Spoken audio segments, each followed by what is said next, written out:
JoJo's Bizarre Adventure est un manga. Voilà, là jusque-là, nous sommes d'accord. C'est un manga qui a commencé en 86 et qui est toujours en cours aujourd'hui, et qui est divisé en 8 parties pour un total de 131 volumes.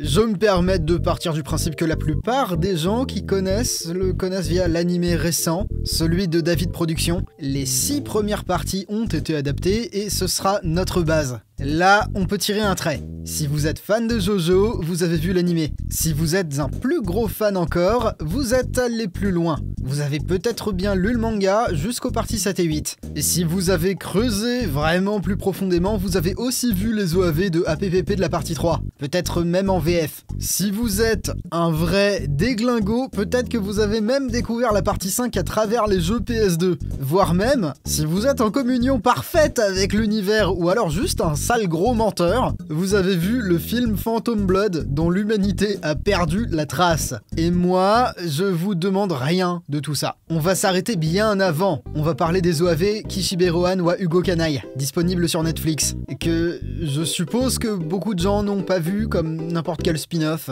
Comme d'habitude, la vidéo ne spoile pas, c'est tout à fait ok si vous découvrez JoJo comme ça. C'est un ensemble de 4 histoires courtes, détachées les unes des autres. Et franchement, c'est une vraie bonne porte d'entrée vers l'univers de JoJo à travers des histoires d'horreur qui fonctionnent indépendamment de la série. On suit Lohan ou Rohan Kishibe, un mangaka un petit peu excentrique, peut-être qui raconte toutes les fois où des trucs un peu flippants lui sont arrivés dans sa vie. Laissez-moi vous dire que ça a l'air hyper reposant. Imagine déjà de faire péter les doigts alors que tu fais du cardio. Déjà faire du cardio c'est pas drôle. Pareil, c'est bien la peine d'accompagner quelqu'un pour un achat immobilier dans les montagnes. Si c'est pour faire une crise cardiaque sur le sol là, non mais ça se fait pas. Même dans Unover, les gens sont plus polis. Le truc marrant avec ce format de petites histoires d'horreur, c'est que c'est super vieux comme manière de raconter des légendes. Tu peux remonter dans le folklore japonais. Nous, dans cette vidéo, on va remonter le temps jusqu'au film Kwaidan, un long métrage japonais de Masaki Kobayashi de 1964. Bien commode, hein, si vous voulez mon avis, parce que lui aussi raconte 4 histoires d'horreur japonaises, carrément folkloriques. Vous l'avez peut-être pas vu, parce que c'est un film japonais vieux de 60 ans, pas doublé, et qui fait un tout petit peu plus de 3 heures, mais c'est un bon film. En général, on retient le mec avec son luth qui a plein de trucs écrits sur le visage et qui part jouer un petit rigodon à des fantômes. Il y a un entracte aussi, mais dans cette vidéo, vous ne l'aurez pas. Bref, c'est l'histoire d'un mec qui raconte l'histoire d'un mec qui raconte l'histoire d'un mec. Vraiment, les épisodes commencent tous comme ça et c'est la toute première subtilité. Les animés, c'est comme au cinéma, tout est question de point de vue du personnage qui raconte l'histoire. Chacun de ces 4 OAV commence avec le personnage de Rohan Kishibe face caméra, qui te narre quelque chose à toi, le spectateur. Ou alors qui raconte quelque chose à un autre personnage, ou alors ce très étrange moment de gymnastique. Oui, je suis bien étiré. Merci de s'en inquiéter, au moins c'est plus sympa que le cardio. La version animée insiste beaucoup plus là-dessus que le manga, au passage. Déjà parce qu'elle fait intervenir les personnages de la partie 4 quand le manga le fait beaucoup moins, voire pas du tout. Et aussi parce qu'elle t'offre l'opening peut-être bien le plus angoissant de toute l'histoire de JoJo. J'adore l'épisode sur le confessionnal. Quand il commence, c'est Kishibe qui raconte une histoire, dans laquelle il va dans le fameux confessionnal, dans lequel quelqu'un lui raconte ce qui lui est arrivé. Ce que vous avez sous les yeux concrètement, c'est une fiction, dans la fiction, dans la fiction. C'est très très malin et 3 épisodes sur 4 sont des variations de cette formule là. Dans l'immédiat, ça te met extrêmement bien, t'as pas besoin d'avoir vu ou lu JoJo pour comprendre quoi que ce soit, parce que c'est une histoire qui ne dépend que d'elle-même. Elle ne fait rien intervenir de ce que tu connais. Peut-être bien que dedans les gens sont victimes de pouvoir de stand, mais probablement que non, on sait pas. Retenez l'idée de on ne sait pas. C'est un outil qui nous servira un tout petit peu plus tard. Pour ce qui est de la réalisation, non mais là c'est pas possible hein. J'en place une en tant que fan de JoJo, Netflix n'a pas arrêté de faire du yo-yo avec mon Kokoro pendant toute l'adaptation de la partie 6, qui est arrivée beaucoup plus tard. Excusez-moi, je vous ai fait une feinte, j'ai pas pu me retenir. Le storyboard des épisodes que vous êtes en train de voir marche bien, il marche très bien. C'est une adaptation vraiment excellente, parce qu'elle vient ajouter des subtilités au manga, principalement construites sur des plans très serrés sur des visages. Après, c'est pas non plus parfait, si tu te penches sur l'épisode 1, tu constates bien que ça ose beaucoup moins de choses sur la perspective que dans le matériau d'origine. C'est moins courageux, il y a moins de grands plans en plongée et en contre-plongée, c'est moins dans l'audace. On gagne en efficacité ce qu'on perd en style. C'est un tout petit peu triste quand on veut adapter Araki, mais c'est un gain certain dans le suspense des scènes, pourquoi pas. Il y a aucune hésitation quand il faut sortir des planches d'Araki pour faire un plan, il y a aucune hésitation à essayer d'en faire autre chose. Bien sûr qu'il y a toujours un respect de l'œuvre qui reprend toutes les poses clés, mais on n'a pas peur de changer l'angle de la caméra, on n'a pas peur de refaire le timing. Bref, ça marche super bien. Je suis, cela dit, un petit peu perturbé par ce plan, surtout le fond de ce plan. C'est beaucoup plus entre guillemets réaliste que n'importe quel autre fond de toute la série JoJo. Les nuages dessinés contrastent vachement avec ce qui m'a l'air d'être travaillé depuis une photo. C'est un effet fresque complètement unique, c'est le moment où tout s'est connecté dans mon esprit. Et maintenant, c'est l'heure de parler de Kwaidan. Vous ne pourrez pas échapper à Kwaidan, que j'ai dû regarder 2 fois pour un total de 6 heures et 6 minutes. D'affilée, c'était un super dimanche, merci de me demander. Encore une fois, il y a un total de 4 histoires de fantômes dans Kwaidan. La plus connue, c'est l'histoire du mec avec son biwa. Il y a plusieurs idées à retenir de ces plans-là, et surtout de cette séquence-là. La première, c'est que le temps est une surface poreuse. C'est l'histoire d'un homme forcé par des fantômes à rejouer le passé. Par conséquent, et là aussi, c'est l'histoire d'un type qui va jouer une histoire devant des fantômes, alors qu'il est lui-même un personnage de légende. C'est une fiction, dans la fiction, exactement comme dans JoJo. Ensuite, deuxième chose, plus importante, il y a plusieurs symboliques qui passent là-dedans. La première est très visible parce qu'elle est écrite, c'est les sutras sur le visage qui suffisent à sortir le personnage du passé. Il y a aussi le fait qu'il n'ait pas le visage peint en bleu. Non mais je suis désolé, mais ça chez moi ça passe pas, ça me fait rigoler à chaque fois. Ouais, c'est ça, ouais. Fais le malin, Pierrot le fou. Ce qui est le plus intéressant dans cette histoire de symbolique, c'est aussi la manière de montrer le passé. Et bah ouais, je savais exactement là où je voulais aller avec cette histoire de photos, d'effets fresques et d'Italie. Quand on est devant l'histoire du bonze, on retrouve un fond relativement naturel. Alors que dans les moments de reconstitution historique, c'est... oui, un effet fresque. Exactement comme dans JoJo. Enfin, pas tout à fait exactement, pas tout à fait de la même manière, parce que c'est plutôt un écho à de l'illustration ancienne, mais c'est quand même 2 exemples plutôt proches de manière de montrer la fiction dans la fiction. Franchement, c'est trop bien. C'est l'histoire d'un mec japonais qui raconte un truc japonais. On n'échappe pas aux fantômes, on n'échappe jamais aux fantômes, on n'échappe surtout jamais aux fantômes d'une petite fille qui te maudit en tombant super fort par terre. On rigole, mais c'est une forme extrêmement japonaise d'horreur. On vient de parler de Kwaidan, mais le film lui-même ne raconte pas spécialement des histoires originales. C'est l'adaptation des œuvres de Lafcadio Hearn. Petite pause une seconde, je dois vous parler de Lafcadio Hearn. C'est un écrivain, professeur et traducteur irlandais, mais aussi japonais qu'on connaît pour être devenu un petit peu l'ultime weeboo. Il a accompli le rêve de tous les twittos mangas. En 1890, le mec a 40 ans. Et il se décide de partir vivre au Japon. Sur place, il est tellement intégré qu'il parvient à se marier avec la fille d'un clan d'aristos samouraïs dès 1891. Il avait pas le temps, et il avait qu'un seul œil, un peu comme un genre de fétiwap irlandais. Dans la foulée, il se met à enseigner à l'université de Kumamoto comme professeur de littérature anglaise, et surtout, dès 96, il commence à écrire des bouquins qui viennent répertorier les contes, les coutumes, les légendes et les cultes du Japon. Je sais que je l'ai déjà dit, mais je veux le souligner, en se faisant naturaliser en 95 et en abandonnant son nom irlandais pour se faire appeler Koizumi Yakumo, pour moi, et il devient un petit peu l'ultime weeboo. Le rêve humide d'un expatrié blanc avec son sac à dos. Sauf que lui, il sait vraiment lire et parler japonais et qui s'invente pas fils du soleil levant à son retour au pays. De toute façon, il est jamais revenu. Plus sérieusement, il est à l'origine de bouquins très importants dont le fameux Kwaidan ou Histoire et études de choses étranges, qui est un recueil de kaidan, soit d'histoires étranges. Souvent avec des fantômes. Monsieur Hearn ou Monsieur Yakumo, c'est selon, meurt en 1904 à l'âge de 54 ans. Et c'est aussi pour ça qu'il n'est jamais revenu.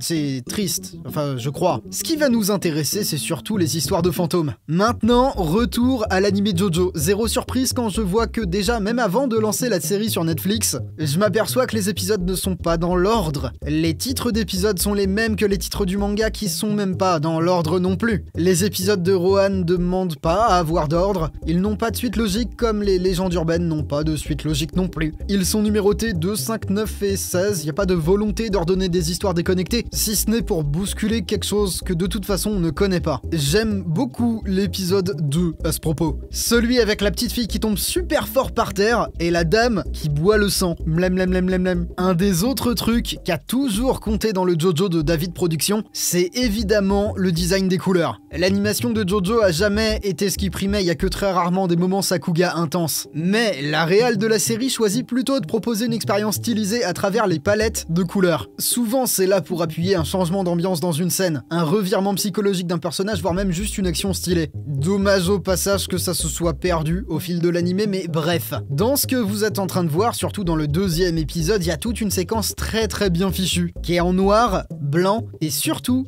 en rouge. À la suite de cette séquence-là, bon, on conserve l'idée du noir et du blanc, mais on change le rouge pour une couleur qui vient coller à chaque personnage. C'est pas mal, parce qu'on fait difficilement plus à propos que dans une série qui parle d'histoires japonaises étranges. C'est très joli, ça a beaucoup de style, mais ce qui m'intéresse le plus, c'est la couleur rouge, qui a plusieurs fonctions. Elle peut déjà rappeler toutes les fictions noires, blanches et rouges que vous connaissez déjà, mais aussi dans les films de fantômes, elle signale la présence des fantômes. Dans Kwaidan, c'est là, dans toutes les histoires. C'est les drapeaux rouges, c'est le kimono rouge, c'est aussi carrément le ciel rouge de la Yuki-onna. Brièvement, à propos de cette histoire-là, elle vient jouer un mythe qui a été repris et repris encore et encore, dans lequel un homme perdu dans une tempête, une nuit, fait la rencontre d'une femme des neiges qui l'épargne, à condition qu'il ne reparle jamais de cette rencontre. C'est un vieux truc, il y a même des animés qui sont venus fétichiser des Yuki-onna. Et c'est marrant comme tout ce segment du film est composé... Enfin, il y a 2/3 des plans qui sont soit entièrement bleus, soit entièrement rouges. Le moment le plus marquant, c'est peut-être celui avec l'œil dans le ciel. À partir de là, tout se met en place. C'est la couleur qui vient justifier la présence du surnaturel qui voit absolument tout. Ou alors, comme le film sort en 60, c'est peut-être aussi un trauma de la Seconde Guerre mondiale. Non, puis excusez-moi, mais c'est une des rares fois où j'ai vu un changement de couleur sur un même plan, complètement à la JoJo. Et les films de fantômes ont atteint un pic avec ce plan-là, là, du passage du normal au bleu. De toute façon, je m'en fous des autres, je les ai pas vus. On n'a pas regardé parce qu'on n'a pas compris.